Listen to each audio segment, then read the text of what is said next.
It's all about nutrient efficiency, right? Exactly. I've taught you all the things that you know. Oh, yeah, here we go.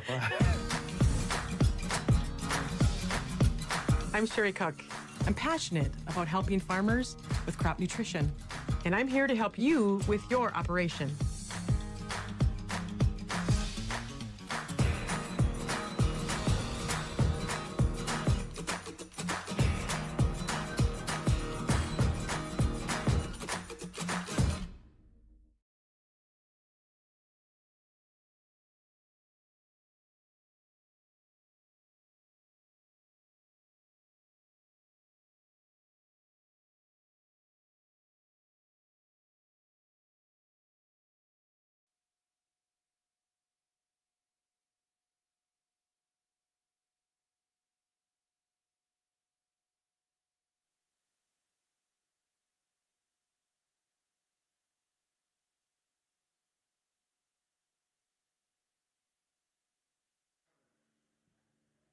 Test, test, test. Hallelujah.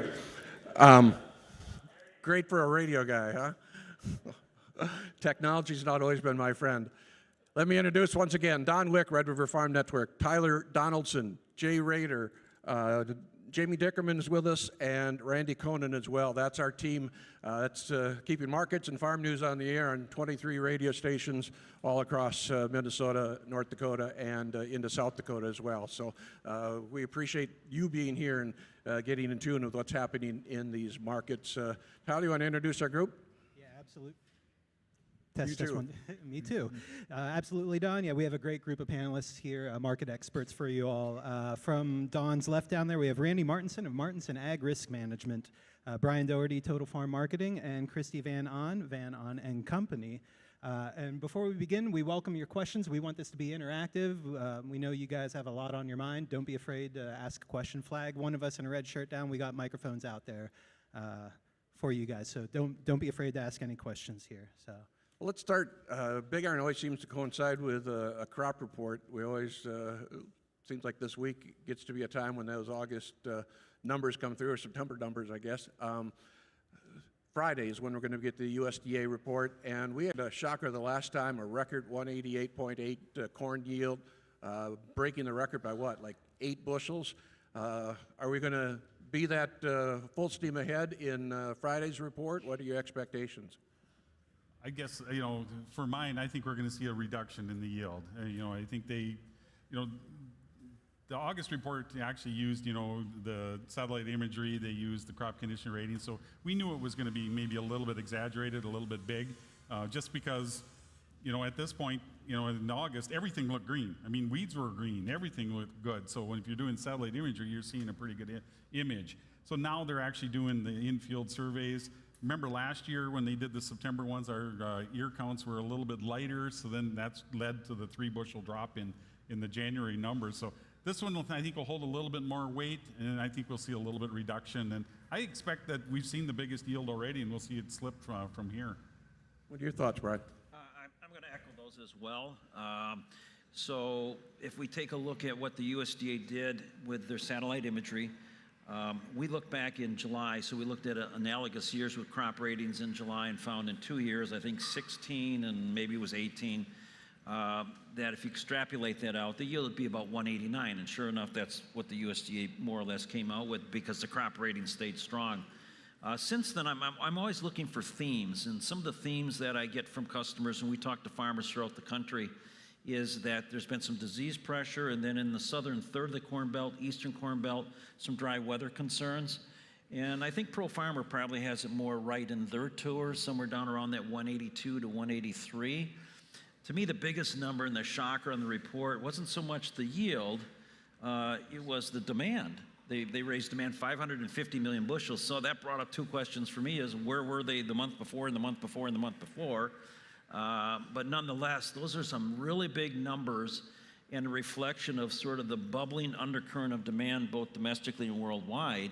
And that's the good story in corn. So if the highest yield number is there, and the market is sure acting like it, the market bottomed the day of the report, down 13 cents, finished the week a quarter-cent lower, and has since rallied. It's actually got an uptrend intact, higher highs, higher lows, nice inverted head and shoulders formation, some targets above the market. So I'm not crazy bullish, but it sure looks like the biggest numbers are on the table for corn and for soybeans. Kristi, your thoughts? I know you've been putting some miles on. You've seen some cornfields from the windshield anyway.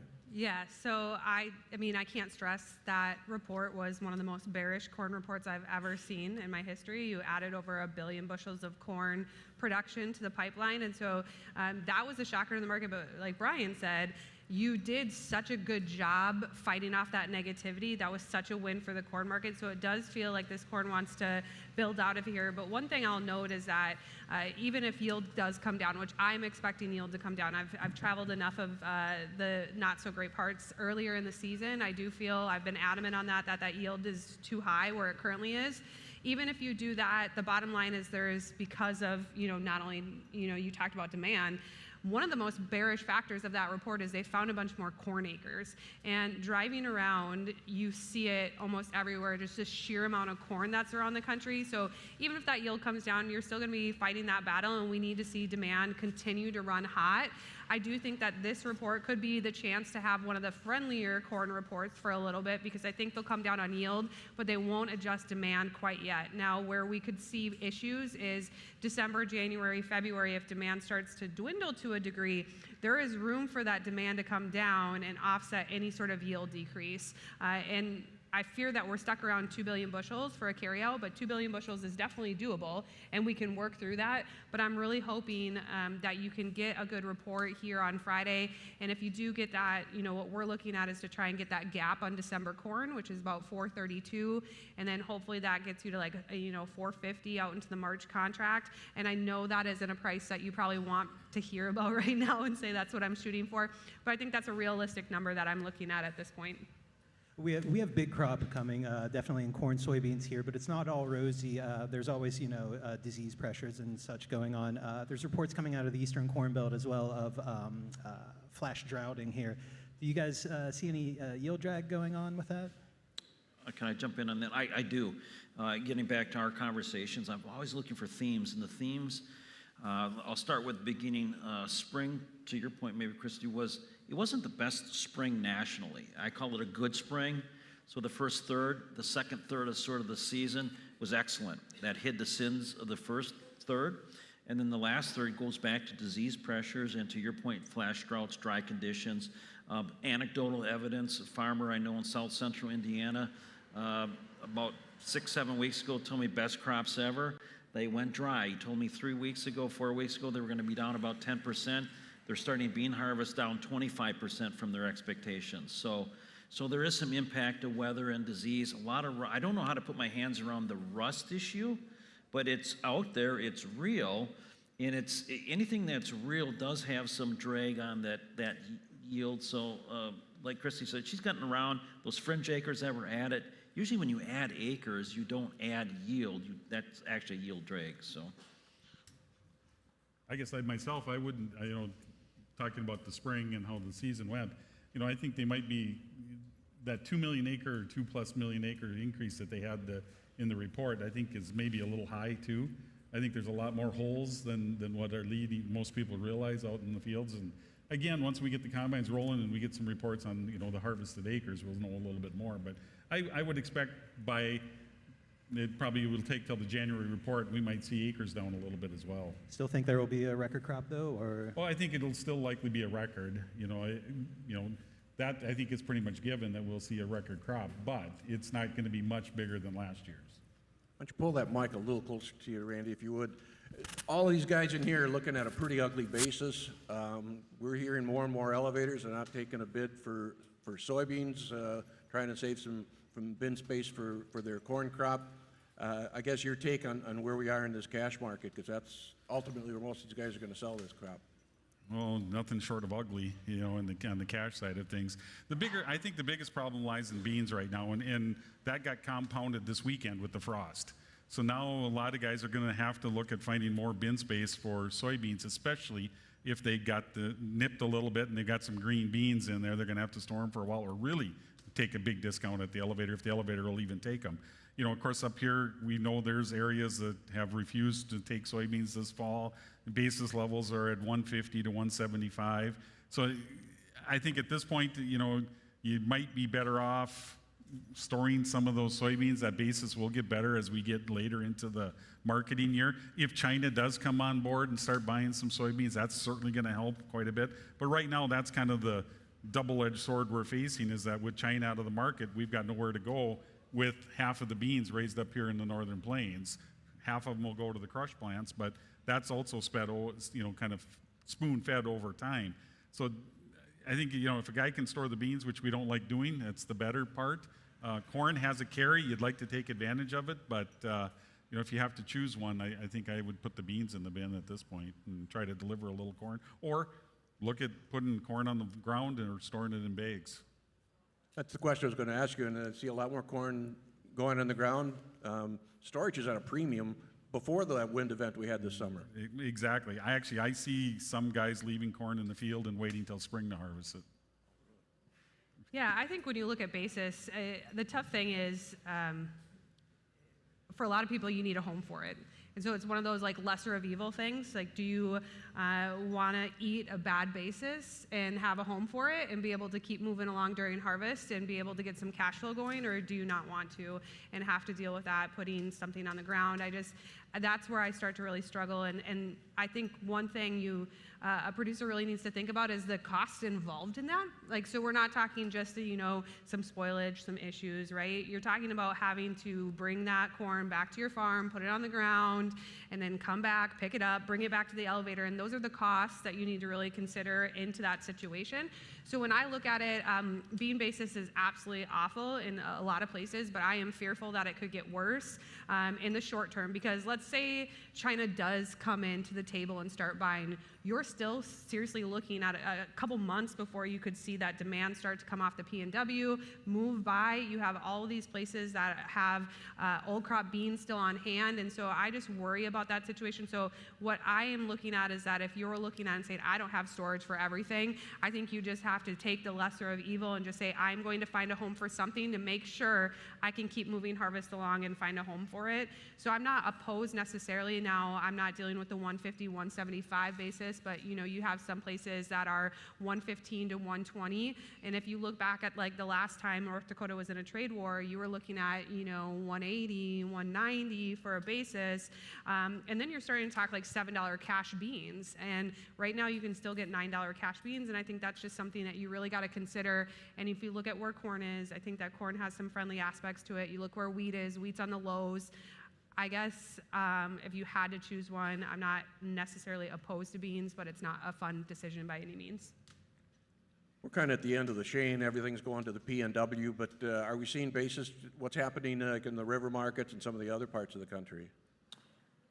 I was hoping you weren't going to ask me any basis. Anyway,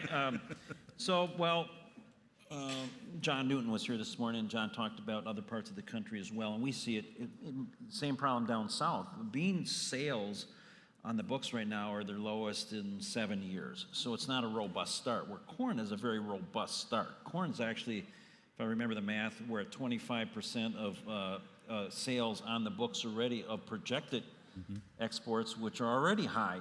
So that's a really good story there. Beans, it's a wait-and-see game.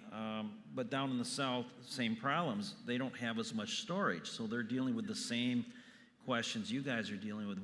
How do we handle it? What do we do with? Every situation's unique. I don't think there's a blanket average answer for every question on this. It's probably more of a one-on-one type conversation. If you work with somebody like one of us, to work through that and see what might be the best strategy. I guess when I step back and take just a little bit bigger picture perspective on this, if I had to take a bet, if I have to take a bet somewhere, I'm going to store my beans. I'm going to bet that there will probably be a deal with China. I was looking at some numbers beforehand. You're looking at Brazil maybe meeting all of China's needs, 112 million metric tons. So let's say that they do. The world's still going to import 174 million metric tons or 176, somewhere in there. The U.S. is about 44, so there's still lots of beans left over that have to go somewhere else and come from somewhere else. And so if Brazil's meeting China, if that's the preferred customer, we're going to pick up business elsewhere. I think it's just a matter of time. China, I think, is playing the game right now. They're not in a rush. They've got beans on hand. Do they want to draw down their inventory, or do they want to hold their inventory? I'm hopeful that they either extend an olive branch and just start buying for the sake of buying because they need it and we have it and it's cheap, or that there's a deal worked out. So my bet is to store the beans and probably be a little bit more aggressive selling corn into the carry or moving corn if you can move it. There's still going to be some storage issues. I don't have an answer to that other than what Randy said. Maybe you put the corn in the ground. I have asked a good number of farmers, would they be willing to keep their corn in the field? And I've got a pretty resounding no. I don't want to do that. There's too much risk. See, I've got the opposite answer. Yeah. But a lot of that is maybe to drying. And I grew up too. on a farm, and just because we farmed a lot, the corn was in the field in December or January. So I'm of the opinion that I think that's viable, but maybe, farmers aren't comfortable with that, and I get it, A lot will depend on how much it'll cost to dry it when coming off the field. And, a couple years ago, we were stuck where we had really wet corn and it was going to cost close to $100 an acre to dry the corn, and a lot of guys left it in the field over the winter. Turned out to be a good winter, and it worked out, and the corn was dry coming off in the spring. Now, I heard Daryl Richardson on the way here today, and I don't think we're going to get that same winter that we're planning. So, of course, you never know what's going to happen. But one of the things, you talked about the corn demand. What we're kind of seeing there is a trade-off, though. What we're seeing is maybe a little lower feed demand and more exports because 120,000 head of cattle or 1.2 million head of cattle are still in Mexico. And Mexico's buying the corn from the U.S. to feed them. And I don't think we're going to see that border open up anytime soon, but let's just say it does open up, then the cattle will start crossing the border again. And then we'll start seeing the increase in feed demand and less exports. So. Yeah, I'm a little bit concerned about feed usage. I think it's maybe a titch high when you look at the corn market, but once again, I don't think they'll probably acknowledge that for a little bit. Right. So that would be my hope, is that they push off any sort of demand change in the corn market for at least a couple months before they adjust that. And if you can get that yield decline, I think you could get one of those lower carryouts for the time being until we can work into March, April, May timeframe. I want to go back to beans, and I said if I had to place a bet, one of the things that, when I try to analyze the market, I look at all the supply factors and all the demand factors and kind of put those in a funnel, and what comes out at the end is carryout, the supply left over. And so last month, the USDA had some interesting numbers. They lowered acreage, increased yield, and lowered carryout a little bit. It's 290 million bushels. With a yield of 53.6? 6. And that's a record yield. So last year we were at just under 51. So if there's some disease issues or this drier weather in parts, or flash drought, as Tyler said, or frost, or this or that, right? So maybe there's a chance that yield comes down a bushel or two. Well, 1 bushel yield reduction would be 80 million bushels because there's 80 million harvested acres. That's carryout at 210 million. That in and of itself could be bullish for beans. So if you take any more off, you could see a really strong rally in soybeans in a time window right now where nobody seems to be too much optimistic on much of anything. But there's an outside opportunity. We could see a really different market in several months from now, in particular if China comes in and starts buying. How about wheat markets? Let's not forget them. Let's forget the wheat. Yeah. All right, moving on. But seriously, though, how are they holding up, if you could even say that here with just global competition and the weather going on? Yeah, I think when you look at yields, they've been strong for wheat. It's just you're on contract lows. There's nothing really on a push-on basis, and so we're stuck here until we can get a story. I'll tell you, when you break down kind of the world environment, world carryouts on wheat, it has the ability to be a friendly atmosphere, but we need something to happen first. We need a spark in a different country. We need some sort of country to have a problem to be able to do that, and until we can see that, we're not even picking up any sort of demand. So even if you look at like winter wheat, for example, the low price that it's at, even at those levels, we're still not picking up the export demand like originally I think a lot of people had hoped we would see. You're still seeing a lot of cheap wheat come out of Russia, and so we're stuck here trying to figure out what to do with it. And I would imagine really if you wanted to see a big spark in wheat, it might have to be all the way until a lack of winter wheat acres planted, possibly we see the reduction that we're seeing in spring wheat. Not that it can make that big of a difference, but until we can get that, until you can build out of here, we're really just hovering towards that bottom and making new contract lows or not being that far off of them, and we just can't seem to get anywhere. One thing with wheat, I mean, we do have good demand. I mean, our wheat exports have really improved over the last couple of years. So, I mean, that we kind of solved part of that problem, but then the rest of the world produced a little bit more, especially when you look at the major exporting countries. And, you know, now we did get a little friendly news with Canada seeing a little smaller stocks that came in the Stats Canada report here earlier this week. But, you know, in the big picture, yeah, it's going to take something to drag wheat up. And right now, I think it's going to have to be corn that helps pull it, because there just isn't anything. Now, they got some good rains down in the southern plains. They're likely going to get started planting winter wheat, and it's going to fall on where those acres come in. That's going to be kind of the start of the catalyst for what wheat's going to do, if it's going to continue to waffle at lows or whether it's going to show life. So the 800-pound gorilla in the room is tariffs and China, those kind of things. I'm curious, have we seen with the current tariff strategy, these trade flows that we typically have seen change? Obviously, we know the Chinese market isn't there right now. What about other parts of the world? I'll jump in. Oh, good. Well, we got trade deals with Canada, Mexico, European Union, and there's one other. So things are happening, but demand is one of those things that just doesn't blow up. It happens over time. And to Randy's point, you look at the wheat export sales, not too bad. I think the 800-pound gorilla really isn't so much all the political, that's all music and chatter and noise. It's just that the world has produced really good crops the last 2 years in particular. I'm tired of talk about themes, I'm tired of the word record. Every time you turn around, it's a record crop, a record this, record this. And those who know me, you know, I'm sort of sarcastic, but I've heard this, climate, every time you go anywhere, climate change, man-made climate change, climate change. The world should be grateful for climate change. It creates world supplies of food that is keeping the world amply fed at cheap levels. It's not great for farmers, necessarily price-wise. So if there's some disruptions along the way, I think we'd be surprised how fast money flow will move into commodities, particularly row crop commodities. We take a look at like the corn market. We track the Commitment of Traders report each week. It tells us who's in the marketplace. And the managed fund money was well over 200,000 contracts short. They're less than 100,000. They're moving out of corn. They're buying their contracts back, and they typically don't get any more sold this year. So really, to me, the big story is the low price environment is going to create demand by economic definition. We just need some disruption, a catalyst, something, somewhere to have somebody say, I need to buy this, and I need to buy it today, and I need to buy more tomorrow. And that hasn't been the case. We need a cattle market is what we need in the grains. Speaking of cattle, the weights are heavy. I don't think the USDA is going to move the feed demand on the cattle too much. I do worry about the feeders coming in from Mexico, but gosh, when I talk to cattle producers and the weights they're pushing these cattle to, and the hanging weights, and they're building bigger facilities so they can hang the bigger cattle, that's a good demand environment for grain. It's been a lot better to walk the corn off the farm than it has been to haul it. So pushing those weights has really helped bring some return back on the corn that's been sitting in the bins. There's no question about it.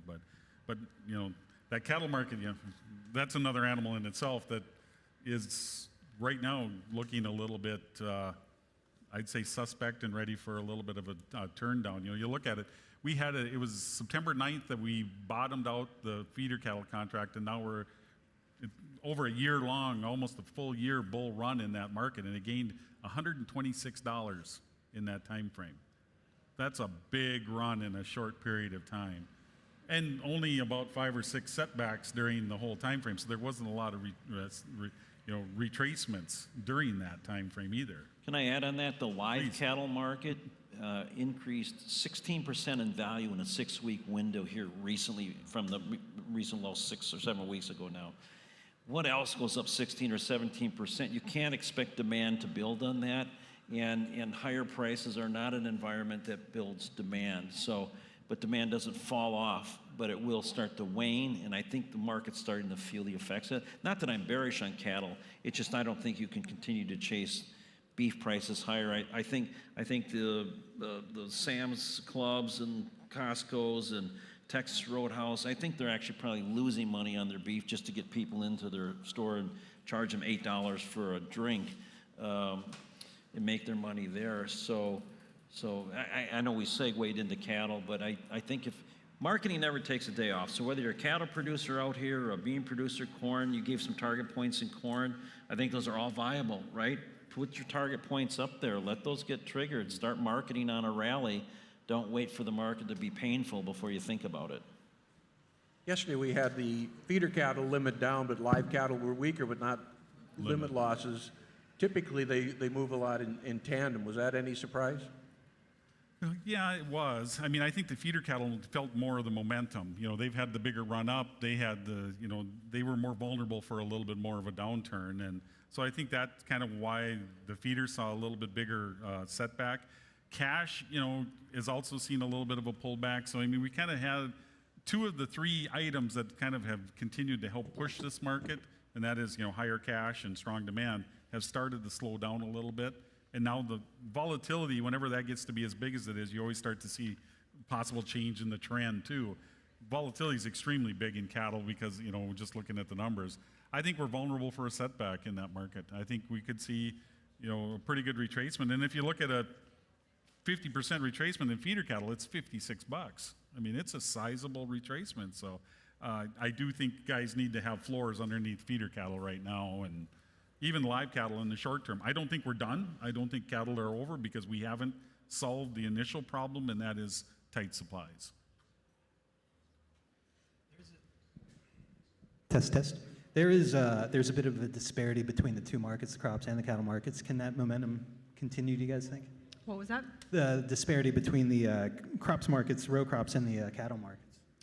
Yeah, I think that, you know, overall, I look at this pullback that we saw in the cattle markets, and I just think that a lot of it comes from technical side of things. So fundamentals, I love fundamentals. Like, I love digging into numbers. I love that side of things, but sometimes they just don't matter. And I think that's what ended up happening to the cattle markets, is that you had technical sellers want to come in, you broke some key support lines, you broke some key moving averages, and it's kind of that snowball that you start to see it and you're like, oh my gosh, feeders are approaching limit lower, and people jump on board to short that. So I think that's kind of where you saw that situation happen.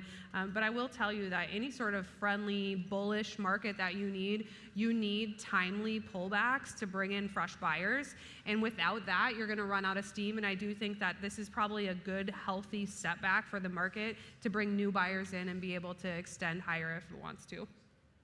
I think as long as corn is cheap and available and Right. feeds are, the feeder market's going to stay active. There's just it goes back years and years to when the West was continually, I call the West, the Western Midwest and cattle countries, you know, really sticky droughts and poor pasture conditions, and then the run up in grain prices, and then the demographics of the cow-calf producer, and a lot of things kind of converge to reduce this herd. Now it's a weird economic environment where do you, as a cow-calf operator, do you hold back heifers to build your herd? There's so much cash in hand, right? So the market's going to have to figure that dilemma out.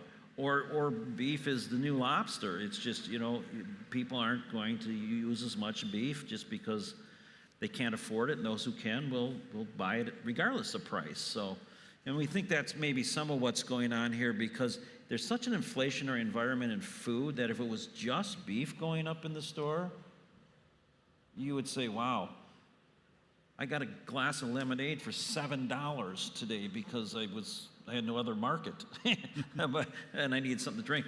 But it's $7, okay, and you just give up and you pay it anyways because you're not going to go on a vacation this year, but you'll at least have a good steak, maybe. But that only lasts for so long. I don't know how we got out of this pickle with the herd growing. The dairy industry is doing its best to try and help, and that herd is growing.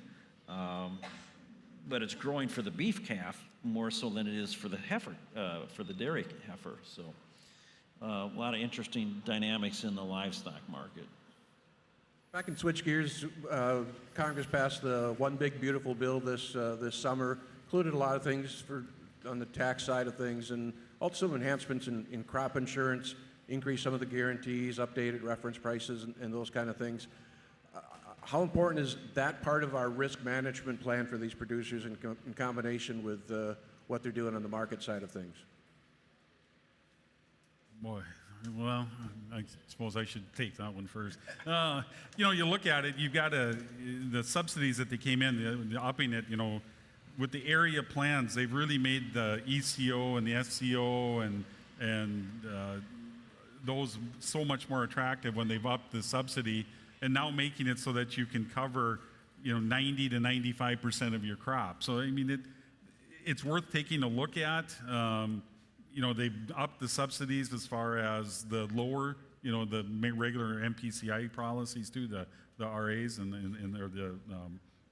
so it's all kind of coming together to make it a little bit less expensive, but covering a little bit more of your crop. So you know, area plans aren't one that's going to tie into what your actual farm is going to produce, but it's still going to give you the opportunity to lock in some pretty good levels. And you know, like this year, we're looking at some pretty good levels and the possibility of some payouts on some of those 95% ECO policies that were bought. And you're buying now. Up here, we used to not be able to afford doing anything much over 75% coverage on corn or soybeans because of the premium. That's now going to become a little bit more attractive.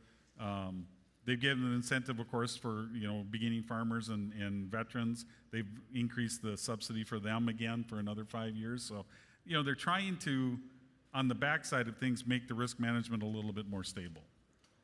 They also added a margin coverage plan. What does that do? You don't want me to talk about that.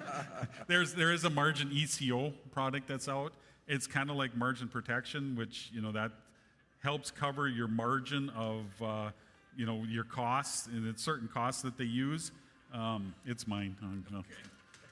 So, yeah. So it will help cover the margin, but when looking at it, you know, and it takes in the price that's going on right now too. So the advantage is that it'll protect your margin and it'll lock in the November price now for what it's trading at. Is that worth the trade-off? Big iron exhibitors and guests. Today's 50-50 drawing is currently over $500 and climbing. Get your tickets from Air North Carolina on the grounds. Hurry up, find the guy selling tickets. So anyway,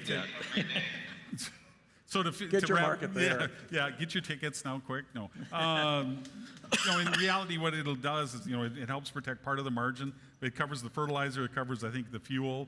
That's the big ones. But that's a small part of the equation when you look at what what the insurance is covering.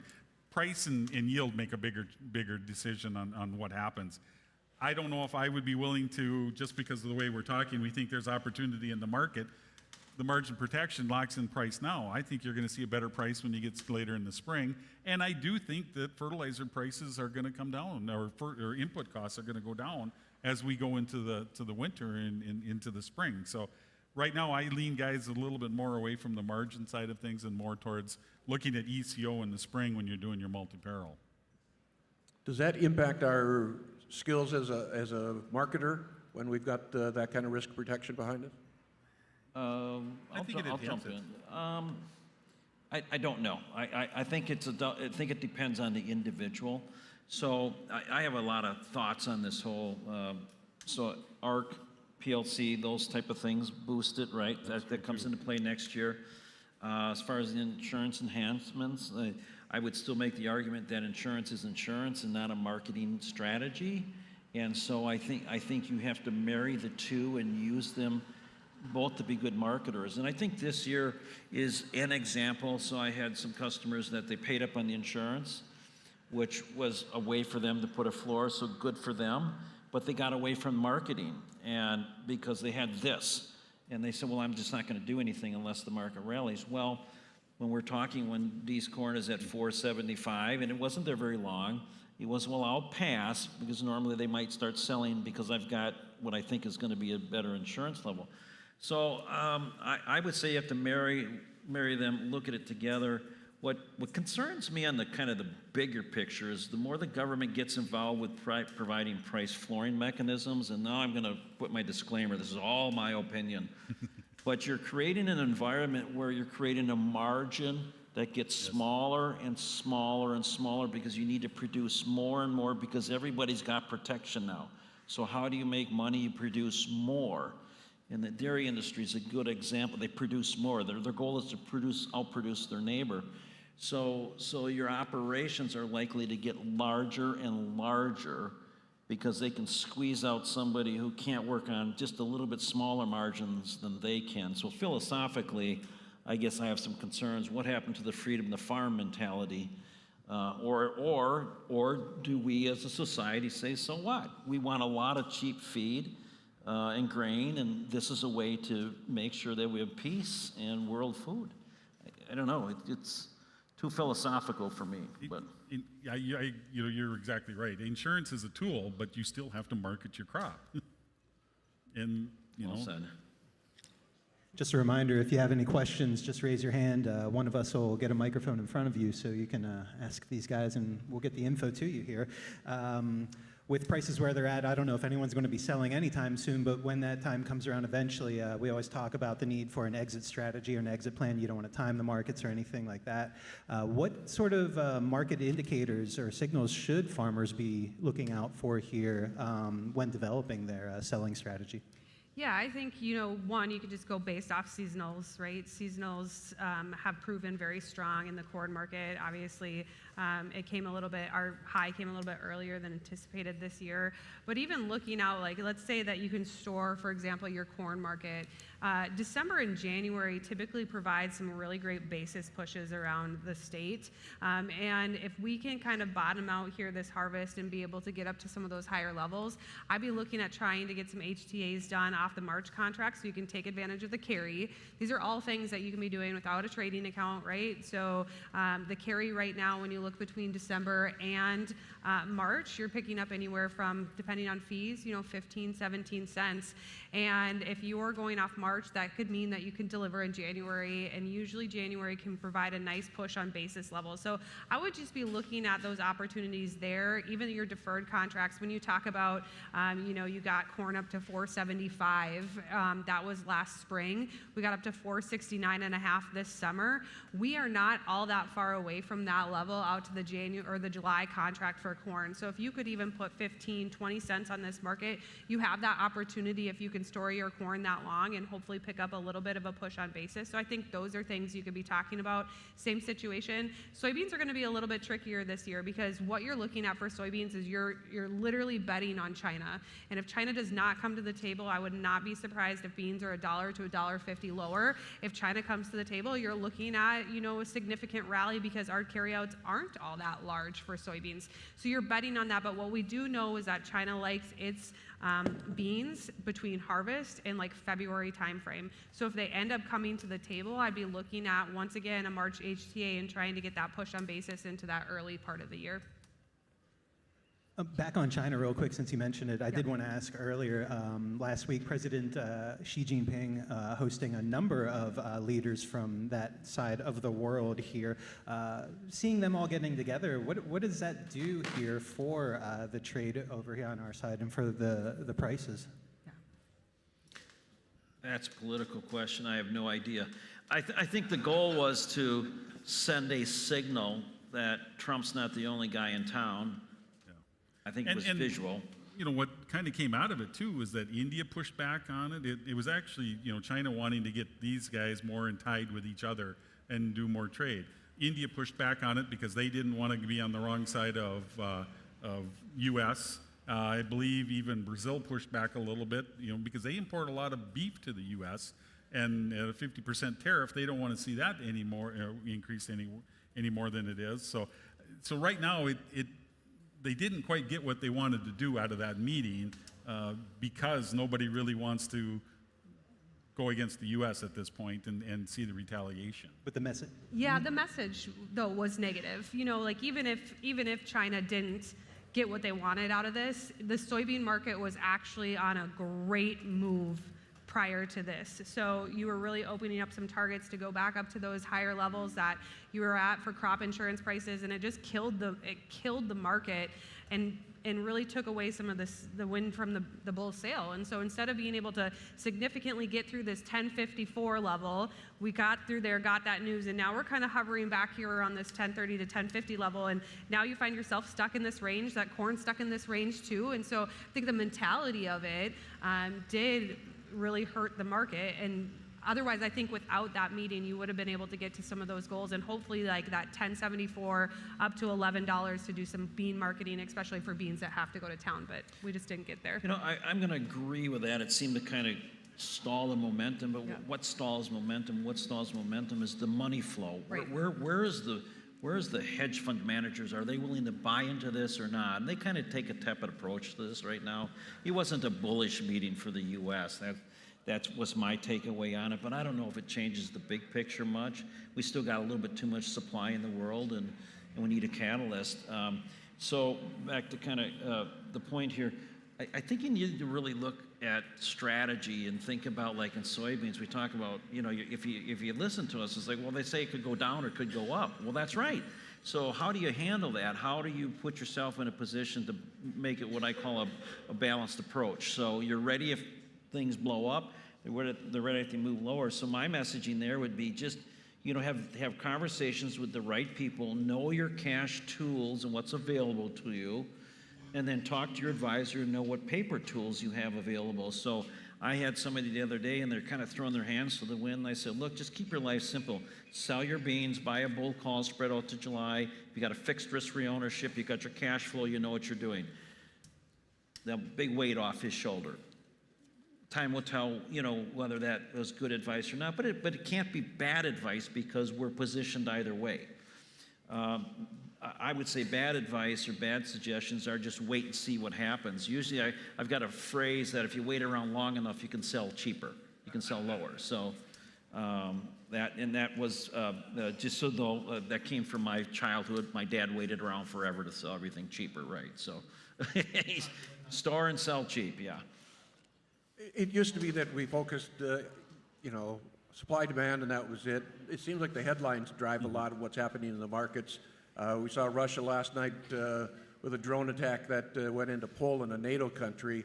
Some of those big picture political type issues, geopolitical issues, how much attention are you paying attention to those headlines? Oh, on myself, I try not to even watch them. You know, I mean, they make a little splash in the market, but in the, you know, long term, they kind of disappear.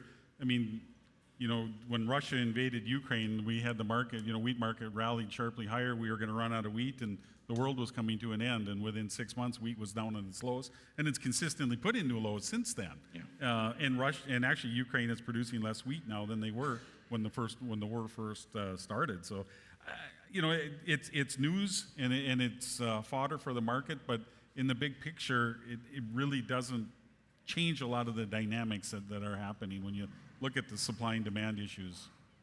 I've always said it's hard to outguess what politicians are going to outguess and how they're going to behave, right? Because it's dynamic, it's fluid, it's moving.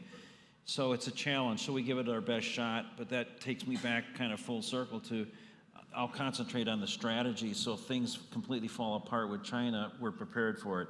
If they come in and all of a sudden they buy and they buy big, and you know there's a trade deal and everybody's happy, and now there's dry weather in Brazil and all of a sudden beans are up $2.50, $3, we're ready for that as well. So it's a matter of the focus. The political side's really a challenge to try and understand. And we're talking world leaders, now get into the U.S. Congress and what each politician is thinking there. Again, I don't know where it was today, Don, but the talk was, you know, in some of the big cities, their view of agriculture is more about conservation and SNAP programs and food, where out here, we're more about how do we support the farmer to grow more. And that's a tough environment to try and outguess. With China occupying such a big space here for our exports and the current game of chicken going on, if you will, we are starting to see other Asian countries really start to pop up now. Vietnam really comes to mind. With a young population, they need protein. They're willing to buy, it seems, here. How does that impact our trade and just, our market prices? Yeah, I think we're in such a good spot compared to where we were last go around for the trade war, right? So if you just look at the sheer amount that we've increased in crush demand, that's one of them. But like you said, we were so reliant on China, and now you have more countries. Even Mexico has been willing to step up and buy. And so I think eventually you could get your story, right? So if China doesn't come to the table, I think that you have a ag secretary that's been talking to farmers enough that she's going to go and say, hey, we need to find some trade deals and find another country to buy our soybeans. I do think she's the type of person that would do that. And I think Mexico's been one of those ones that's willing to do that. But it still is going to wait on the market for a while, that you have to wait for it, and usually this is your really nice time frame to be able to capitalize on that.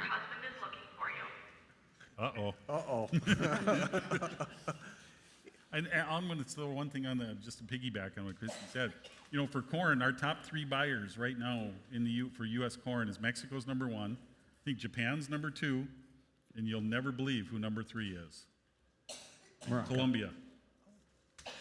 That is surprising. I would have guessed Vietnam, or they're 4 then. They're 4th. Okay. So yeah.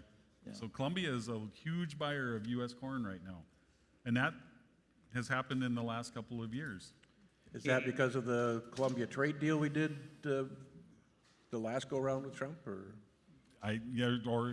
I don't know why, but yeah, they're just in and they're buying aggressively. So I mean, they've been more consistent buyers. Well, I think it's that, but it's also done the trade deals, but it's also just it's a very cheap product Yes. to the world.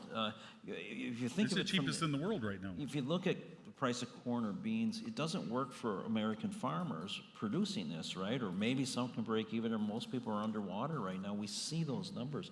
Well, that means it's a bargain for everybody else. And if you're in Colombia or wherever you are and you want to build a livestock operation, you've got a viable source of cheap, great product that you can import. And it just economic sense that low prices eventually drive demand and help to cure low prices. General consensus seems that we're going to see an interest rate cut when the Fed meets next time around. If we got all the governors show up, we'll see how that works. But it's been obvious the president's been pushing for a change in interest rates. He's been really aggressive with Chairman Powell. Seems like encroaching a bit on the independence of the Fed. There's always been that the wall between that. Is that a concern moving forward?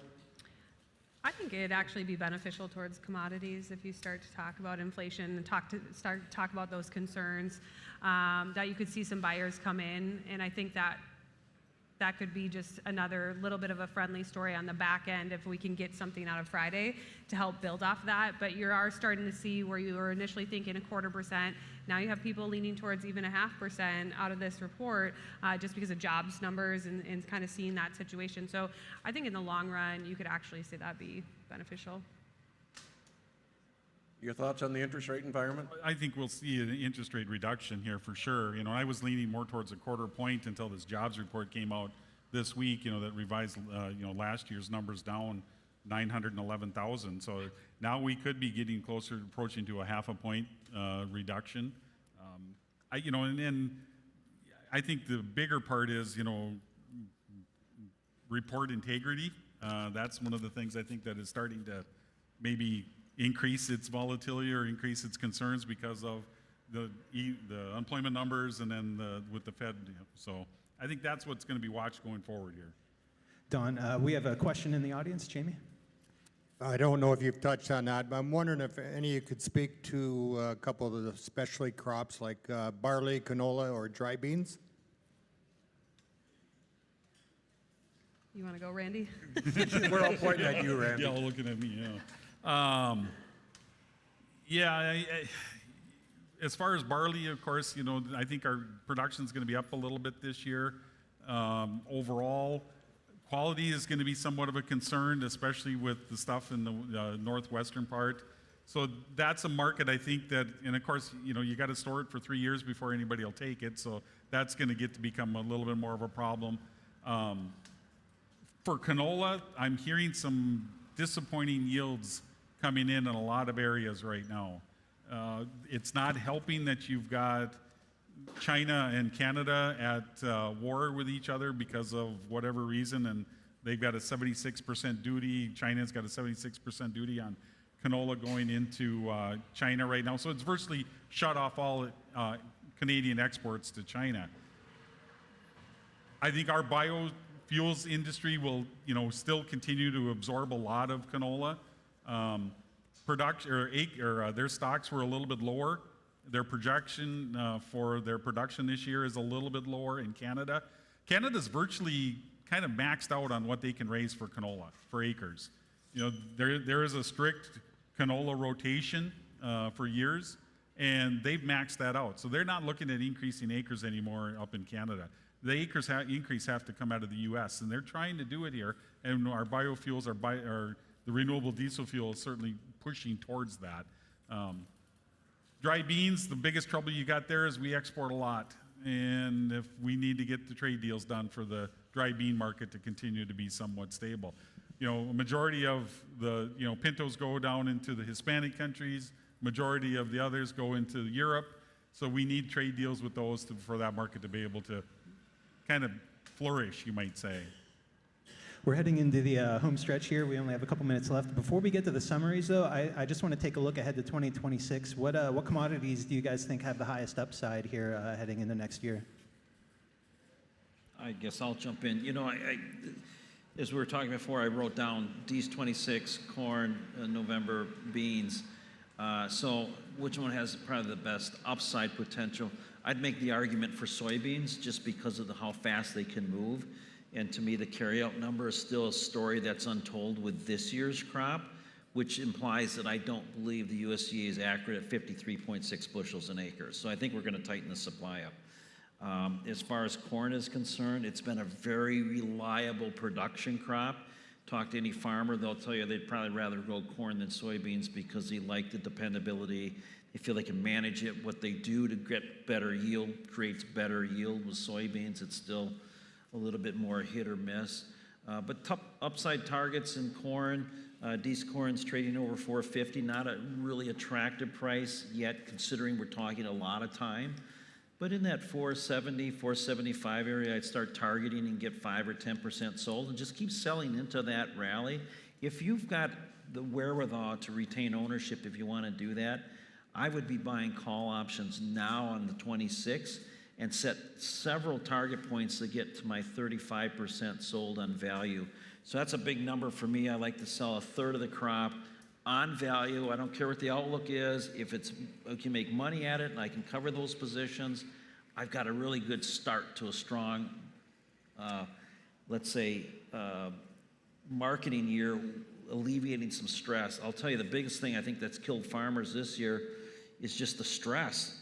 The markets aren't moving. They don't rally. When are they going to rally? You wait week after week, month after month, month after month. Soybeans, I guess I would target November $11, start making sales and make sales up to $13 into that 35% window. Randy, where do you see optimism in this market going into 26? Well, I do think that for 26, I would expect that corn acres will see a little bit of a pullback. We'll plant less acres, mainly because of the input costs where they're at. So that'll help a little bit. If we can keep the demand structure strong like it is now, that's certainly going to help. It would be nice to see year-round E15. That certainly would take care of a lot of problems now that California's kind of seen the light, we hope, and improved it. Hopefully now the rest will, and we can make it a year-long thing. I do think the biofuels side is going to help push our markets because it's going to have to be more domestic demand. We have to rely more on domestic demand and less on exports. So hopefully that means we get a few more crush plants, we get a little bit more consumption in the U.S. on that side of things. So I'm friendly beans, but I think, corn will probably have a little bit better chance because I think there's going to be less corn acres, a little more bean acres. Wheat, that's going to be less acres. Right. And it's going to become a specialty crop. Yeah, if I had to choose one, I'd probably look at corn just because I agree with Randy that I think you're going to see some acres come down in corn.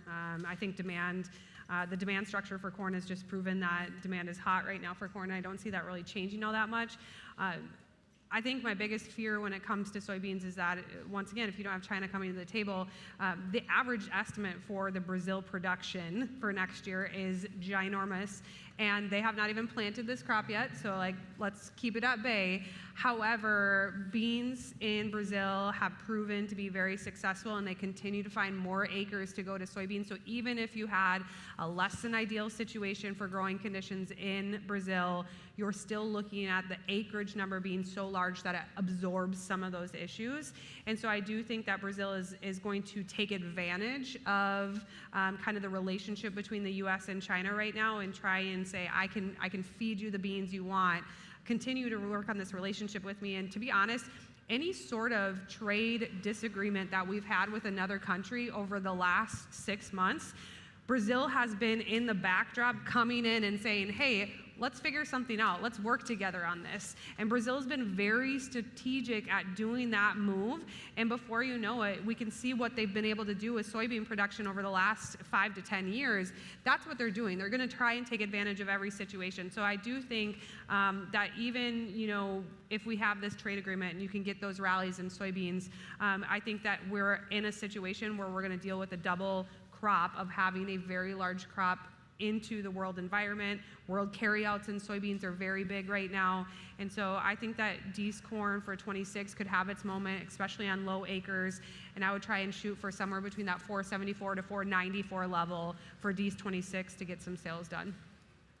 Well, if you're looking for more answers, we have Commissioner Gorin in the room too, so he can take care of what we didn't cover here today. Great conversation, folks. I really appreciate your input. Randy Martinson, Bryan Doherty, Kristi Van On, all rock stars. You hear them all the time on the Red River Farm Network. Please show your appreciation to them if you would. It's all about nutrient efficiency, right? Exactly. I've taught you all the things that you know. Oh, yeah. Here we go.